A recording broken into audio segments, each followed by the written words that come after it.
suis arrivé à Briançon à l'âge de 19 ans. Hein. Je devais effectuer mon service militaire, hein, le service national, comme tous les jeunes gens de mon âge, comme tous les jeunes hommes de mon âge. Et le fait d'avoir devancé l'appel m'a permis de choisir les troupes de montagne. Dans le dernier mois de mon service militaire, j'ai connu ma femme ici à Briançon. Par la suite, nous nous sommes mariés et voilà bientôt 40 ans que j'habite Briançon. Je pense que je devais avoir 10-12 ans quand j'ai eu ma première pièce, un casque français qu'un collègue de l'école m'avait cédé. Et depuis, ça ne s'est jamais arrêté. J'ai continué à collectionner jusqu'à temps d'arriver à l'armée, mais bon, je collectionnais tout ce qui était thème militaire, mais sans grande recherche. Ma recherche sur le 15-9, c'est quand je suis sorti de l'armée.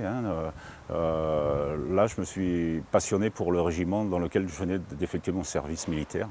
Et depuis, je ne me suis jamais arrêté à chercher les pièces de plus en plus anciennes qui ont attrait à ce régiment.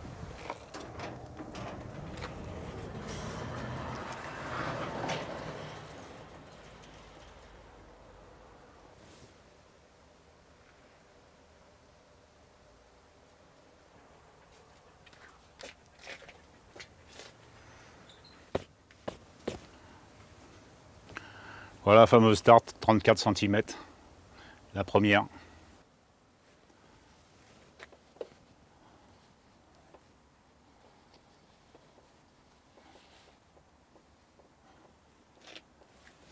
En 1904, on va officiellement ouvrir une école de ski militaire à Briançon. Et dans la première année, on va faire rentrer à peu près 45 Briançonnais dans l'école de ski. Le but, c'est quand même de promouvoir le ski dans les Hautes-Alpes. Former bien sûr des militaires à faire du ski, mais aussi tous ces militaires vont apprendre à faire du ski, mais aussi à fabriquer des skis. Il y en a une quinzaine qui vont sortir de l'atelier de ski dans la première année et qui vont ouvrir leur propre fabrique de ski dans les vallées. Ça, c'est le type de ski qui était fait justement au régiment. Alors vraiment, simple, hein, il n'y a pas de fioriture, il n'y a pas de moulure. Hein. L'évolution au début va aller très vite. Mais les premières techniques, ce sont les Norvégiens qui vont les apprendre justement aux instructeurs du 15-9. Le capitaine Rivas va écrire un premier manuel pour apprendre à skier ici au 15-9 en 1906. Ce manuel va même être imprimé à Briançon par l'imprimerie Voller.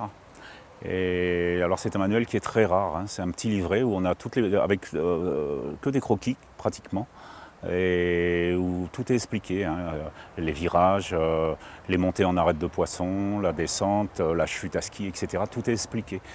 On a pu prouver des déplacements, c'était un quart du temps par rapport aux déplacements en raquette ou à pied. Hein. Alors là, je les ai, ces essais faits, hein.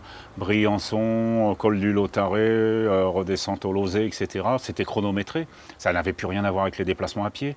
La descente du col d'Izoard en 20 minutes depuis le col en traversant le village de Servières en bas en 20 minutes. À pied, c'est combien d'heures?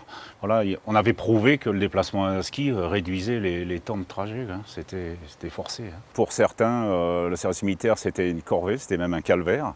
Et pour d'autres, moi, ça a été, je dirais pas un an de vacances, mais vraiment, il faut savoir quand même qu'avant de venir au 15-9, je travaillais dans la région parisienne, je travaillais à l'usine.